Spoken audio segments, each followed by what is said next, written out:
नमस्कार मित्रों, स्वागत है आप सभी का आपके अपने ऑनलाइन इंस्टीट्यूट अवगत पाठशाला पर। जो लोग इस चैनल पर नए हैं वो इस चैनल को लाइक, शेयर और सब्सक्राइब जरूर कर दें। तो चलिए आज हम लोग पढ़ते हैं नया टॉपिक, भारत के तटीय मैदान। चलिए आज हम लोग शुरू करते हैं भारत के तटीय मैदान। तो हम इसको एक फिगर के माध्यम से देखने का प्रयास करेंगे। चलिए आज हम लोग पढ़ने वाले हैं भारत के तटीय मैदान। क्या पढ़ेंगे हम लोग? भारत के तटीय मैदान। तो चलिए देखते हैं। ये हमारा रहा पश्चिमी तट, ये हमारा रहा पश्चिमी तट। क्या रहा हमारा? पश्चिमी तट। और ये रहा हमारा पूर्वी तट। ये हमारा कौन सा तट है? तो ये हमारा है पूर्वी तट। तो चलिए हम उस तटों से जो सटे हुए राज्य हैं, जो तटों से सटे हुए जो राज्य हैं उनको हम लोग देखते हैं। तो ये रहा हमारा गुजरात राज्य। ये कौन सा राज्य रहा हमारा? गुजरात। ये हमारा रहा गुजरात। और उसके नीचे जो हमारा राज्य है ये है हमारा महाराष्ट्र। ये कौन सा राज्य है हमारा? ये है हमारा महाराष्ट्र। इसके नीचे आएंगे तो गोवा राज्य पड़ता है। महाराष्ट्र के नीचे कौन सा राज्य है? गोवा। और गोवा के नीचे आएंगे तो हमारा यहाँ पर है कर्नाटक। ये कौन सा राज्य है? कर्नाटक। और कर्नाटक के नीचे आएंगे तो हमारा यहाँ पर एक राज्य है जो है हमारा केरल। कौन सा राज्य है? केरल। इसी तरीके से हम यहाँ पर आते हैं पूर्वी तट पर, तो देखते हैं पूर्वी तटों से कुछ जो सटे हुए राज्य हैं वो है हमारा यहाँ पर पश्चिम बंगाल। कौन सा राज्य है? यहाँ पर हमारा है पश्चिम बंगाल। पश्चिम बंगाल के नीचे आते हैं तो हम लोग देखते हैं हमारा यहाँ पर है उड़ीसा राज्य। कौन सा है यहाँ पर? तो यहाँ पर हमारा है उड़ीसा। और उड़ीसा के नीचे आएंगे तो हम लोग देखते हैं कि उड़ीसा के नीचे एक हमारा राज्य है तमिलनाडु। कौन सा राज्य है? तमिलनाडु। सॉरी, उड़ीसा के नीचे जो हमारा एक राज्य है वो है हमारा आंध्र प्रदेश। यहाँ पर कौन सा राज्य है? आंध्र प्रदेश। और आंध्र प्रदेश के नीचे आएंगे तो हमारा राज्य मिलेगा तमिलनाडु। यहाँ पर कौन सा राज्य है? ये हमारा रहा तमिलनाडु राज्य। ये कौन सा राज्य रहा? तो ये रहा हमारा तमिलनाडु। तो चलिए आगे देखते हैं हम लोग। ये हमारा रहा पूर्वी तट और ये रहा हमारा पश्चिमी तट। तो हम लोग देखते हैं कि गुजरात, महाराष्ट्र, गोवा, कर्नाटक और केरल, इस तरीके से पश्चिमी तट में कुल राज्यों की संख्या 6 है। पश्चिमी तट में कितने राज्य हैं? तो 6 राज्य पश्चिमी तट से लगे हुए हैं। इसी तरीके से पूर्वी तट पर हम देखते हैं तमिलनाडु, आंध्र प्रदेश, उड़ीसा और पश्चिम बंगाल। तो पूर्वी तट पर जो राज्य हैं वो कितने राज्य हैं? तो 4 राज्य। पूर्वी तट से लगे हुए राज्यों की संख्या कुल 4 है। चलिए आगे बढ़ते हैं और आगे पढ़ने का प्रयास करते हैं। तो हम देखते हैं ये हमारा पूर्वी तट और ये हमारा पश्चिमी तट। और पूर्वी तट और पश्चिमी तट जिस बिंदु पर आकर मिलते हैं वो हमारा है नीलगिरी पर्वत। क्या है? नीलगिरी पर्वत। ये रहा हमारा नीलगिरी पर्वत। कभी कभी आपसे एग्जाम में पूछा जा सकता है कि पूर्वी तट और पश्चिमी तट जिस ग्रंथि पर आके मिलते हैं या जिस बिंदु पर आके मिलते हैं तो वो बिंदु कौन सा है? तो वो आपका है नीलगिरी पर्वत। ठीक है, वो आपका है नीलगिरी पर्वत। यहाँ पर है हमारा तमिलनाडु। या सॉरी, यहाँ से लेकर यहाँ तक तमिलनाडु है और यहाँ पर तमिलनाडु का एक शहर है जो है आपका कन्याकुमारी। यहाँ पर क्या है हमारा? कन्याकुमारी। कन्याकुमारी जो यहाँ पर जो भारत का सबसे दक्षिणी छोर भी है, कन्याकुमारी। तो आइए हम देखते हैं तटों को। ये हमारा रहा गुजरात और गुजरात से लेकर के गोवा तक। गुजरात से लेकर गोवा तक जो हमारा तट है उसे हम कोंकण तट के नाम से जानते हैं। किस नाम से? कोंकण तट। ये रहा हमारा कोंकण तट। गुजरात से लेकर गोवा तक का जो तट है उसे हम लोग कोंकण तट के नाम से जानते हैं। और गोवा से लेकर कर्नाटक तक, गोवा से लेकर कर्नाटक तक जो हमारा तट है उसे हम लोग कन्नड़ तट के नाम से जानते हैं। किस नाम से? कन्नड़ या कनारी तट। कन्नड़ या कनारी तट के नाम से जानते हैं। और कर्नाटक से लेकर केरल तक, कर्नाटक से लेकर केरल तक जो हमारा तट है उसे हम लोग मालाबार तट के नाम से जानते हैं। किस नाम से जानते हैं? मालाबार तट के नाम से जानते हैं। इस तरीके से हम आते हैं पूर्वी तट पर अपने। तो पूर्वी तट पर हम देखते हैं कि जो हमारा पश्चिम बंगाल है, और पश्चिम बंगाल से लेकर आंध्र प्रदेश तक, कहाँ से लेकर, पश्चिम बंगाल से लेकर आंध्र प्रदेश तक जो हमारा तट है उसे हम लोग उत्कल तट के नाम से जानते हैं। किस तट के नाम से? उत्कल तट, उत्कल या कलिंग तट के नाम से जानते हैं। उत्कल या कलिंग तट के नाम से हम लोग जानते हैं। इसके आगे बढ़ते तो हम लोग देखते हैं आंध्र प्रदेश से लेकर तमिलनाडु तक। कहाँ से कहाँ तक? आंध्र प्रदेश से लेकर तमिलनाडु तक जो हमारा तट है उसे हम लोग, आंध्र प्रदेश से लेकर तमिलनाडु तक का जो तट है उसे हम लोग कोरोमंडल तट के नाम से जानते हैं। किस नाम से? कोरोमंडल तट। ये रहा हमारा कोरोमंडल तट। चलिए आगे बढ़ते हैं हम लोग, और हम लोग देखते हैं कि भारत में तटीय राज्यों की संख्या कितनी है। तो हमारे भारत में तटीय राज्यों की संख्या, भारत में तटीय राज्यों की संख्या, तटीय राज्य, भारत में तटीय राज्यों की जो संख्या है वो है आपका 9। लेकिन आप कहेंगे कि पश्चिमी तट में सर हमारे 6 राज्य हैं और पूर्वी तट में 4 राज्य। इस तरीके से देखिए तो भारत में तटीय राज्यों की संख्या 10 हो गई। लेकिन आप यहाँ पर देखिए, ये दक्षिणी छोर पर आइए तो ये हमारा रहा तमिलनाडु। जो तमिलनाडु है ये आपका पूर्वी भाग और पश्चिमी भाग दोनों में आता है। इसको हमने यहाँ पर 2 बार काउंट कर लिया है। तो इस तरीके से हम देखेंगे भारत में तटीय राज्यों की संख्या 9 है। भारत में कुल तटीय राज्यों की संख्या कितनी है? तो भारत में तटीय राज्यों की संख्या कुल 9 है। आइए अब हम आगे पढ़ेंगे घाट के बारे में। क्या पढ़ेंगे हम लोग? घाट। क्या पढ़ेंगे? घाट के बारे में पढ़ेंगे। और घाट को हम लोग अपनी सुविधा के अनुसार 2 भागों में बांट सकते हैं। घाटों को 2 भागों में बांट सकते हैं। पश्चिम में जो हमारा घाट होगा उसे हम पश्चिमी घाट बोलेंगे। पश्चिम में जो घाट होगा उसे हम पश्चिमी घाट बोलेंगे। और पूर्व में जो घाट होगा उसे हम लोग पूर्वी घाट बोलेंगे। क्या बोलेंगे? पूर्वी घाट। पश्चिम में पश्चिमी घाट और पूर्व में पूर्वी घाट। पश्चिमी घाट को हम लोग 2 भागों में बांट सकते हैं। पश्चिमी घाट को 2 भागों में बांटा गया है। वो क्या है? पहला है आपका उत्तरी सह्याद्री। क्या है?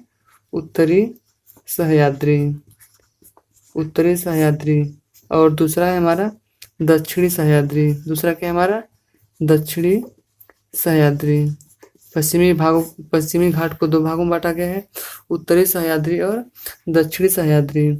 जो उत्तरी सह्याद्री की सर्वोच्च चोटी है, उत्तरी सह्याद्री की सर्वोच्च चोटी, उत्तरी सह्याद्री की सर्वोच्च चोटी वो है हमारा कालसुबाई। क्या है? कालसुबाई। और उत्तरी सह्याद्री की दूसरी सर्वोच्च चोटी, उत्तरी सह्याद्री की दूसरी सर्वोच्च चोटी, उत्तरी सह्याद्री की जो दूसरी सर्वोच्च चोटी है वो है हमारा महाबलेश्वर। क्या है? महाबलेश्वर। उत्तरी सह्याद्री की जो सर्वोच्च चोटी है वो हमारा कालसुबाई है, और उत्तरी सह्याद्री की दूसरी सर्वोच्च चोटी है वो हमारा महाबलेश्वर है। आइए देखते हैं दक्षिणी सह्याद्री। जो हमारी दक्षिणी सह्याद्री है, दक्षिणी सह्याद्री की जो सर्वोच्च चोटी है वो है हमारा केंद्रीय मुख। क्या है? केंद्रीय मुख। दक्षिणी सह्याद्री की जो सर्वोच्च चोटी है वो हमारा केंद्रीय मुख है। और दक्षिणी सह्याद्री की जो दूसरी सर्वोच्च चोटी है, ये रही दक्षिणी सह्याद्री की पहली जो सबसे ऊंची चोटी है, और दक्षिणी सह्याद्री की जो दूसरी सर्वश्रेष्ठ चोटी है वो हमारा है पुष्पगिरी। क्या है? पुष्पगिरी। दक्षिणी सह्याद्री की दूसरी सर्वोच्च चोटी है हमारा पुष्पगिरी। चलिए आगे देखते हैं हम लोग। अब दक्षिण भारत की ओर जाते हैं तो हम लोग देखते हैं जो दक्षिण भारत का सर्वोच्च शिखर है, दक्षिण भारत का क्या देखेंगे हम लोग? दक्षिण भारत का सर्वोच्च शिखर हम आपको पढ़ा चुके हैं, लेकिन इस बार आ रहा है शिखर के बारे में तो इसकी भी चर्चा कर लेते हैं। दक्षिण भारत का जो सर्वोच्च शिखर है, दक्षिण भारत का सर्वोच्च शिखर वो है आपका अनाईमुडी। क्या है? अनाईमुडी, जो कि अन्नामलाई पर्वत का सर्वोच्च शिखर है। इसके बाद दक्षिण भारत की दूसरी सर्वोच्च चोटी हम देखते हैं। दक्षिण भारत की सर्वोच्च चोटी या सर्वोच्च शिखर, दक्षिण भारत की दूसरी जो सर्वोच्च शिखर है वो है आपका, क्या होगा, कमेंट करिएगा, आप लोग को पता होगा तो। अगर आप लोगों ने दोहराया होगा तो आप लोग को जरूर पता होगा। जो दक्षिण भारत का हमारा जो दूसरा सर्वोच्च शिखर है वो है हमारा दोदा बेट्टा। क्या है? दोदा बेट्टा। दक्षिण भारत की सर्वोच्च शिखर अनाईमुडी है और दक्षिण भारत की दूसरी जो सर्वोच्च शिखर है वो हमारा दोदा बेट्टा है। अगर हम भारत की बात करें, भारत देश की बात करें तो भारत की जो सर्वोच्च चोटी है, भारत की सर्वोच्च चोटी, भारत की सर्वोच्च चोटी, अगर आपको पता है तो हमारे लिखने से पहले आप कमेंट कर सकते हैं भारत की सर्वोच्च चोटी क्या है। तो भारत की जो सर्वोच्च चोटी है वो है आपका माउंट केटू। क्या है? माउंट केटू। इसी को हम लोग गाडविन आस्टीन के नाम से भी जानते हैं। माउंट केटू को हम लोग गाडविन आस्टीन के नाम से जानते हैं। इसके अलावा हमारा भारत की दूसरी सबसे ऊंची चोटी, भारत की दूसरी सर्वोच्च चोटी, अगर आप लोग को पता हो तो आप कमेंट जरूर करिएगा। भारत की दूसरी सर्वोच्च चोटी, भारत की दूसरी सर्वोच्च चोटी आपका कमेंट करिएगा आप लोग। भारत की दूसरी सर्वोच्च चोटी कौन सी है? भारत की दूसरी जो सर्वोच्च चोटी है वो है आपका कंचनजंगा। क्या है? कंचनजंगा। भारत की दूसरी सर्वोच्च चोटी क्या है? तो कंचनजंगा है। आइए पूर्वी घाट को भी हम लोग देखते हैं। पूर्वी घाट की जो सर्वोच्च चोटी है, पूर्वी घाट की सर्वोच्च चोटी, पूर्वी घाट की जो सर्वोच्च चोटी है, पूर्वी घाट की सर्वोच्च चोटी, पूर्वी घाट की जो सर्वोच्च चोटी है वो है हमारा विशाखापत्तनम। क्या है? विशाखापत्तनम।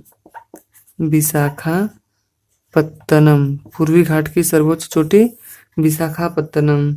इसके बाद पूर्वी घाट की दूसरी जो सर्वोच्च चोटी हम लोग देखते हैं, पूर्वी घाट की दूसरी सर्वोच्च चोटी, पूर्वी घाट की दूसरी सर्वोच्च चोटी, पूर्वी घाट की दूसरी जो सर्वोच्च चोटी है वो है हमारा महेंद्रगिरी। क्या है? महेंद्रगिरी। पूर्वी घाट की दूसरी सर्वोच्च चोटी महेंद्रगिरी। तो हम लोगों ने पश्चिमी घाट और पूर्वी घाट दोनों को पढ़ लिया है। इसके अलावा हमने ये भी देख लिया भारत की सर्वोच्च चोटी कौन सी है। तो भारत की जो सर्वोच्च चोटी है वो आपका माउंट केटू या गाडविन आस्टीन। आप कमेंट करके हमें बताइएगा कि भारत की सबसे ऊंची चोटी माउंट केटू या गाडविन आस्टीन की ऊंचाई कितनी है। माउंट केटू या गाडविन आस्टीन की ऊंचाई कितनी है, आप कमेंट जरूर करिएगा। तो हम लोगों ने घाटों को देख लिया। अब आइए हम लोग देखते हैं मरुस्थल को। क्या देखेंगे हम लोग?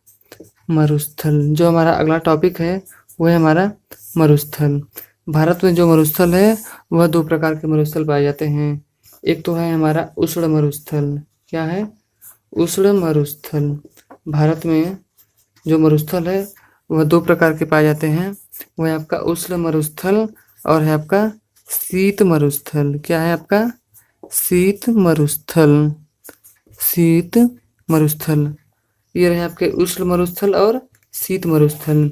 तो उष्ण मरुस्थल के अंतर्गत हम देखते हैं तो हमारा आता है थार मरुस्थल। क्या आता है? थार मरुस्थल। थार मरुस्थल। और शीत मरुस्थल के अंतर्गत हम देखते हैं तो आता है हमारा लेह। क्या आता है? लेह या लद्दाख मरुस्थल। क्या है? लेह या लद्दाख मरुस्थल। शीत मरुस्थल में आता है हमारा लेह या लद्दाख मरुस्थल। लेह या लद्दाख मरुस्थल को देखते हैं। तो आइए देखते हैं हम लोग जो उष्ण मरुस्थल है जिसके अंतर्गत थार मरुस्थल आता है। थार मरुस्थल भारत के किन राज्यों में फैला है या थार मरुस्थल का विस्तार किन किन राज्यों में है। तो हम देखेंगे थार मरुस्थल जो है आपका वो गुजरात राज्य में है, इसके अलावा राजस्थान में है और पंजाब में भी है आपका। कहाँ है? पंजाब में है और हरियाणा में भी थार मरुस्थल का विस्तार पाया जाता है। थार मरुस्थल का विस्तार गुजरात, राजस्थान, पंजाब और हरियाणा में इसका विस्तार पाया जाता है। और इस थार मरुस्थल से एक नदी होकर बहती है जो है आपकी लूनी नदी। कौन सी नदी? लूनी नदी। अगर आपसे पूछा जाए कि थार मरुस्थल से कौन सी नदी प्रवाहित होती है, तो आपका आंसर होगा लूनी नदी। और अब आते हैं हम लोग शीत मरुस्थल में। शीत मरुस्थल के हम लोग शीत मरुस्थल के अंतर्गत हम लोग देखते हैं कौन सा मरुस्थल है, तुम्हारा लेह या लद्दाख मरुस्थल है, जो कभी जो अभी कभी जम्मू कश्मीर का भाग हुआ करता था, लेकिन अब ये लेह या लद्दाख अलग से केंद्र शासित प्रदेश बन गया है। ठीक है, लेह या लद्दाख एक अलग से केंद्र शासित प्रदेश बन गया है। और हम लोग देखते हैं कि शीत मरुस्थल लेह या लद्दाख मरुस्थल से एक नदी प्रवाहित होती है।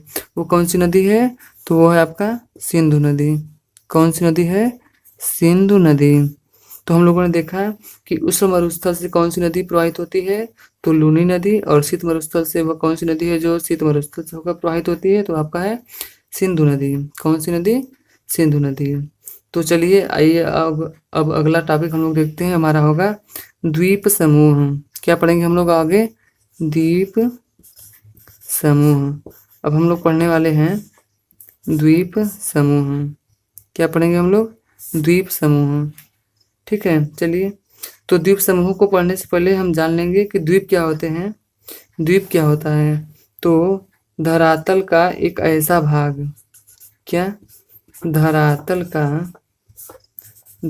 का ऐसा भाग। धरातल का ऐसा भाग जिसके चारों ओर पानी हो। धरातल का ऐसा भाग जिसके चारों ओर पानी हो। जिसके चारों ओर पानी हो। धरातल का ऐसा भाग जिसके चारों ओर पानी हो, उसे हम क्या कहेंगे? उसे हम द्वीप कहेंगे। चलिए हम देखते हैं भारत के द्वीपों के बारे में। ये रहा हमारा भारत, और भारत में जो भी द्वीप पाए जाते हैं उन सभी को हम बारी बारी से देखेंगे। तो भारत के इधर पश्चिम साइड में हमारा रहा अरब सागर। ये क्या रहा हमारा? अरब सागर। और पूर्व में रहा हमारा बंगाल की खाड़ी। पूर्व में कौन सा सागर है? तो बंगाल की खाड़ी। ये रहा हमारा बंगाल की खाड़ी। तो अरब सागर में हमारे ढेर सारे द्वीप हैं।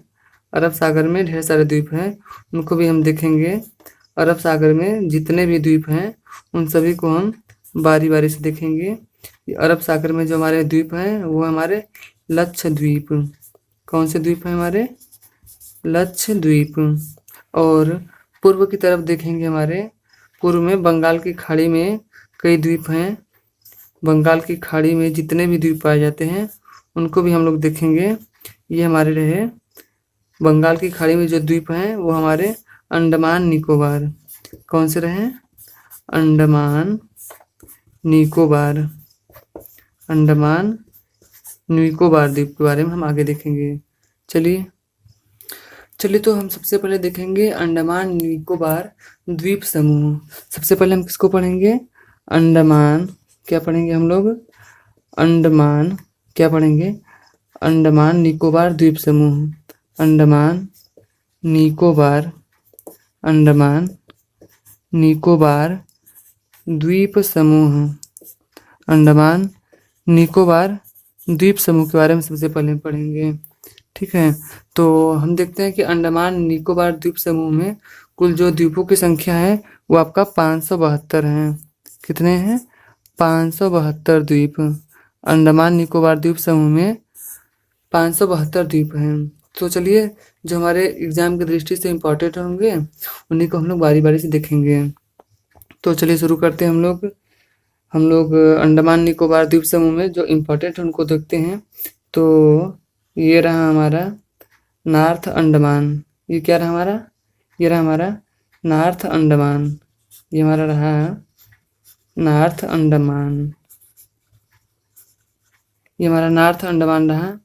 नॉर्थ अंडमान में ही भारत का एक ज्वालामुखी है, वो है आपका नारकोंडम। क्या है? नारकोंडम ज्वालामुखी।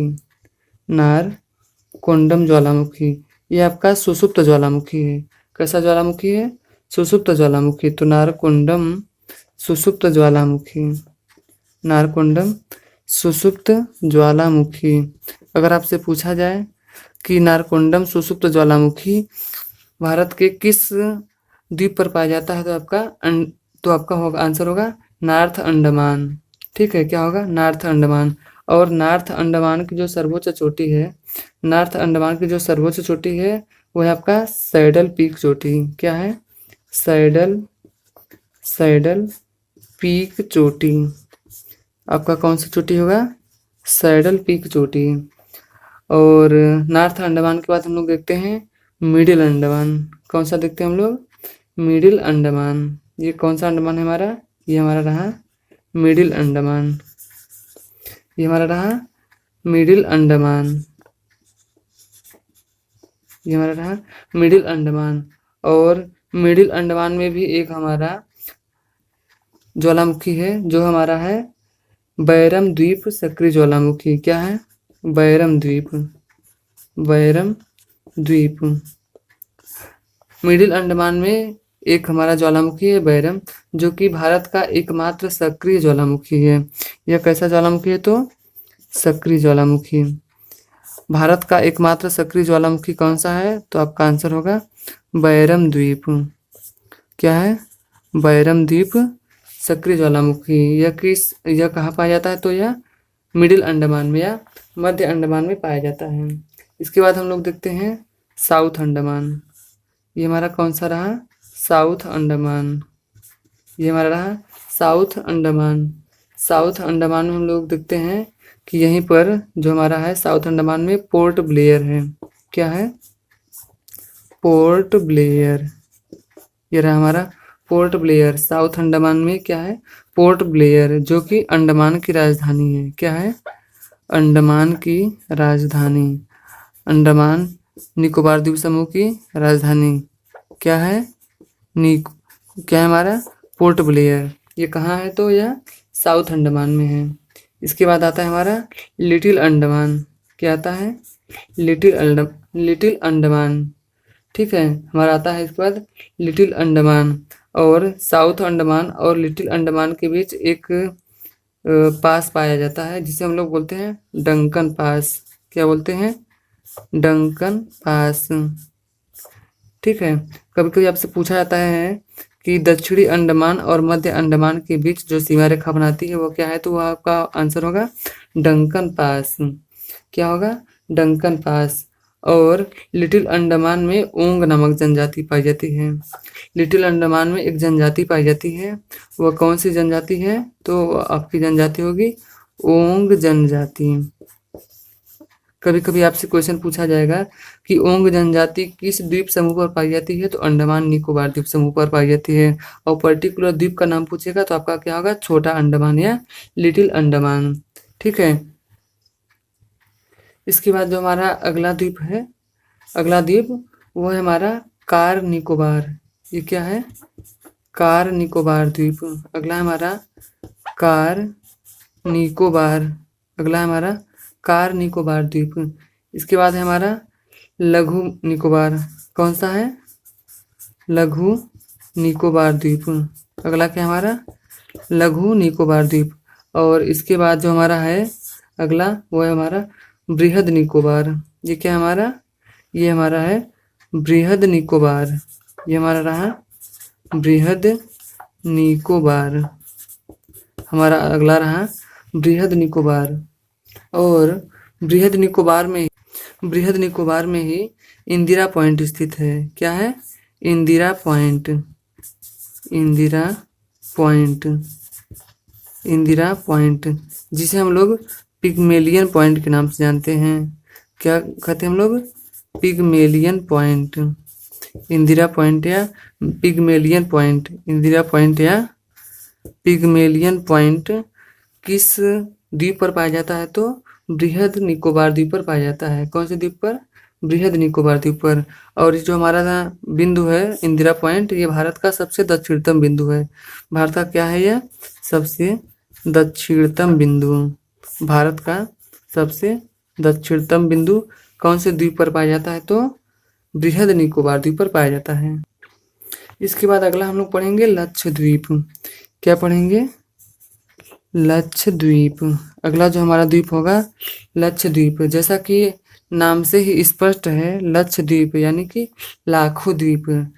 लगभग इसमें कई लाख द्वीप हैं, इसमें लाखों द्वीप हैं, लेकिन हम उन द्वीपों को बारे में पढ़ेंगे जिस पर केवल मानव का वास है।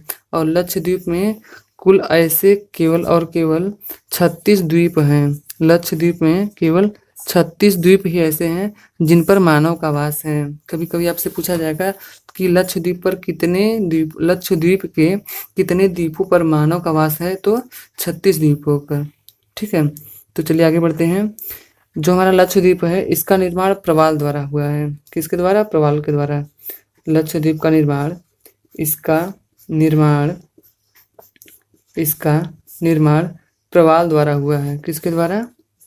प्रवाल द्वारा हुआ है। इसका निर्माण प्रवाल द्वारा हुआ है। इसका निर्माण प्रवाल द्वारा हुआ है।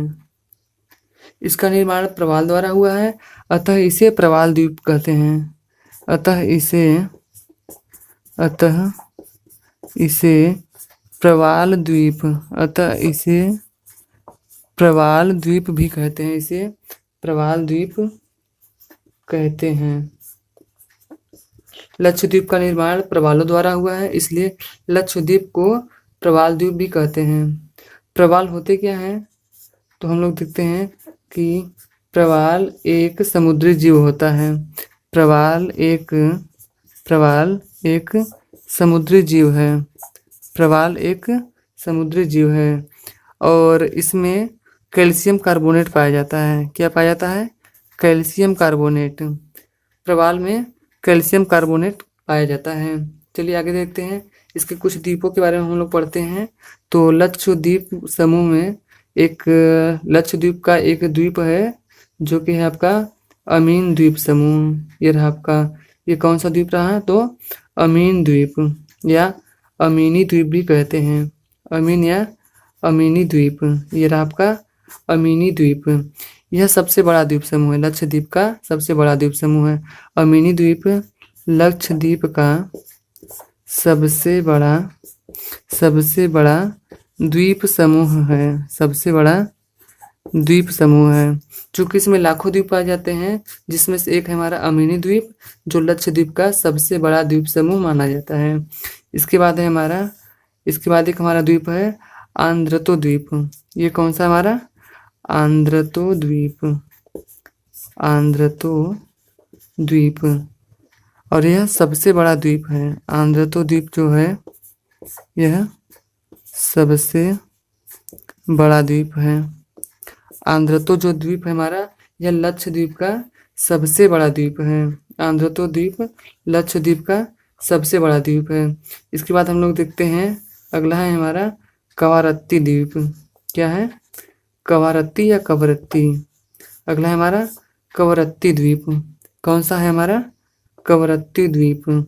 और कवरत्ती द्वीप जो हमारा, इसमें यहीं पर लक्षद्वीप की राजधानी है। जो कवरत्ती है यही हमारी क्या है? लक्षद्वीप की राजधानी। ये क्या है? लक्षद्वीप की राजधानी। लक्षद्वीप की राजधानी क्या है? कवरत्ती, जो कि एक द्वीप है। इसके बाद हमारा अगला द्वीप है मिनिकॉय। अगला द्वीप हमारा क्या है? मिनिकॉय। हमारा अगला द्वीप है मिनिकॉय। और इसके बाद हमारा अगला द्वीप है मालद्वीप। ये चूंकि भारत के अंतर्गत नहीं आता है, यह एक देश है और इसके थोड़ा नीचे ही है मालद्वीप को। इसको हम अभी बताएंगे कि हम इसको क्यों पढ़ रहे हैं। कभी कभी आपसे क्वेश्चन पूछ लिया जाता है कि मिनिकॉय और मालद्वीप के बीच जो सीमा रेखा है या जो उनके बीच सीमा रेखा का निर्धारण करता है या इनको जो अलग करता है वह किस चैनल द्वारा होता है? तो ये हमारा होता है 8 डिग्री चैनल।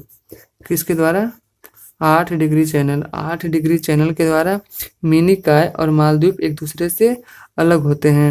और कवरत्ती और मिनिकॉय जो हमारा है, कवरत्ती और मिनिकॉय, ये हमारे 9 डिग्री चैनल से अलग होते हैं। किस चैनल से? 9 डिग्री चैनल। 9 डिग्री चैनल के द्वारा हमारे कवरत्ती और मिनिकॉय द्वीप अलग होते हैं। तो इस वीडियो में हमने पढ़ा द्वीप समूह के बारे में। इस वीडियो में हमने किसके बारे में पढ़ा है? द्वीप समूह, तटीय मैदान और मरुस्थल के बारे में पढ़ा। तो इस वीडियो को ज़्यादा लंबा नहीं करते हैं, यहीं पर आज रोक देते हैं और आगे हम लोग कल पढ़ेंगे। तो चलिए आगे कल मिलते हैं, तब तक के लिए धन्यवाद।